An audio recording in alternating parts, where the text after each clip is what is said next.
तो भाई UP police constable का एग्ज़ाम अब पूरा हो चुका है और सबसे बड़ा सवाल यही है कि आखिर कौन सी शिफ्ट हार्ड थी, कौन सी ईजी थी और किस शिफ्ट को नॉमिनेशन में कितना फ़ायदा मिल सकता है।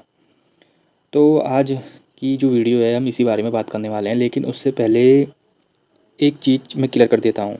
देखो, जो मैं बताने वाला हूँ वो मैंने जो डाटा निकाला है, ठीक है, जो डाटा एनालाइज़ किया है उसके आधार पर है, ठीक है।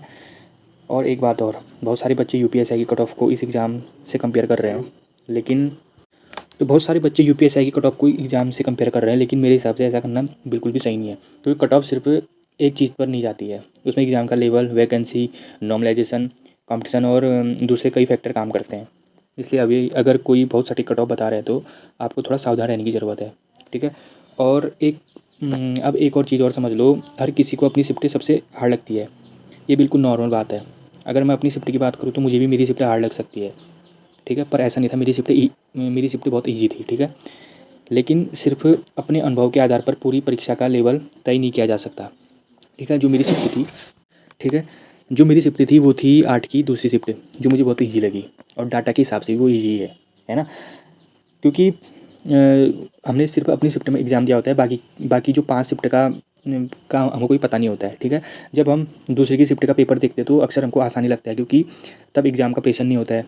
इसलिए यहाँ पर मैं इमोशन की बात नहीं, डाटा की बात करूँगा। डाटा से मैं आपका नॉमिनेशन एनालाइज़ करके बताऊँगा कि आपको कितना कितना नॉमिनेशन मिल सकता है, ठीक है। अब अगर नॉमिनेशन की बात करें तो मेरे हिसाब से इस बार जो इस बार बहुत ज़्यादा नॉमिनेशन नहीं मिलने वाला है, ठीक है। क्योंकि इस पर अंकित भाटी सर ने भी वीडियो आई थी उनकी, उन्होंने बताया था कि इस बार नॉमिनेशन आपको ज़्यादा नहीं मिलेगा, क्योंकि इस बार भर्ती बोर्ड है उसने पेपर की जो 6 की 6 शिफ्टें हैं उनके लेवल को बराबर रखा है, ठीक है। थोड़ा बहुत अंतर आ सकता है, लेकिन ज़्यादातर उन्होंने कोशिश की है कि आपका पेपर बराबर ही रहे, ताकि आपको ज़्यादा नॉमिनेशन ना देना पड़े, क्योंकि ज़्यादा नॉमिनेशन मिलने से कट ऑफ ज़्यादा जा सके। जैसे यूपीएससी में ज़्यादा नॉमिनेशन मिलने की वजह से कट ऑफ बहुत हाई गई थी, तो कांस्टेबल के लिए भर्ती बोर्ड ने ये बहुत चीज़ इसको ध्यान में रखा है।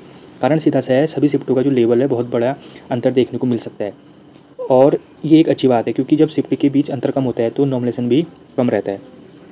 हाँ, वैकेंसी कम है और नेगेटिव मार्किंग भी नहीं थी, इसलिए कट ऑफ पिछली भर्ती के मुकाबले थोड़ी बढ़ सकती है, ठीक है। लेकिन कुछ फैक्टर ऐसे भी हैं जो कट ऑफ को नीचे ला सकते हैं। जैसे कि पिछली भर्ती में काफ़ी अच्छे जो कैंडिडेट थे वो पहले ही सिलेक्ट हो चुके हैं, ठीक है। जो अच्छे बच्चे थे वो पहले ही सिलेक्ट हो चुके हैं, तो कॉम्पिटिशन का पैटर्न इस बार थोड़ा सा अलग हो सकता है। अब अगर एग्जाम में सबसे बड़ा फैक्टर की बात करूँ तो मेरे हिसाब से टाइम मैनेजमेंट था, क्योंकि बहुत से बच्चों का पेपर छूटा भी है, ठीक है। बहुत सौ का पेपर छूटा भी है, क्योंकि ओमार बनने में टाइम लग जाता है ना, तो उससे उनको टाइम मैनेजमेंट करने में बहुत सा दिक्कत आया था।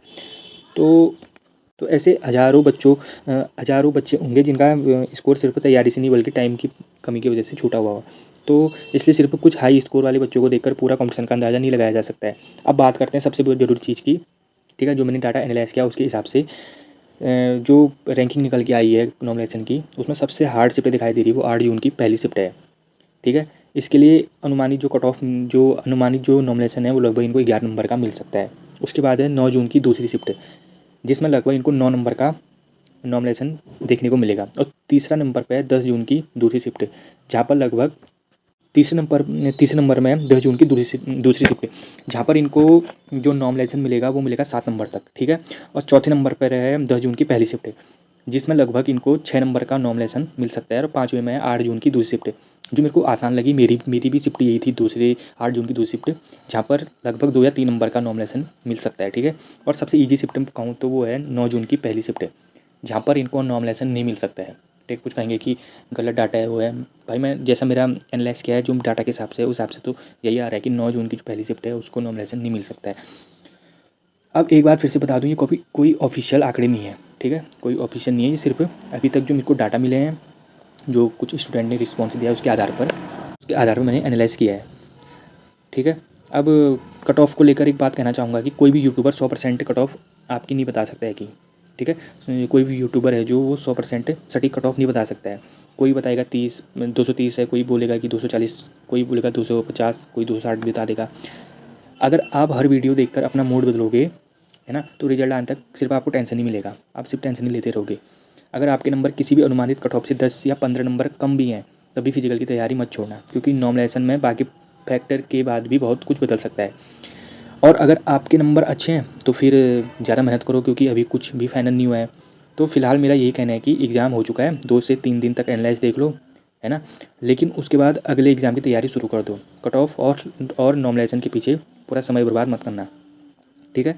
तो अगर आपको वीडियो पसंद आई है, इंपॉर्टेंट लगी है, जेन्युइन लगी है, तो चैनल को सब्सक्राइब कर देना, है ना। और बेल आइकन भी दबा देना, ताकि आने वाली जो सभी अपडेट्स हैं वो सबसे पहले आपको मिल सके। तो मिलते हैं आपको अगली वीडियो में, तब तक के लिए बाय, जय हिंद।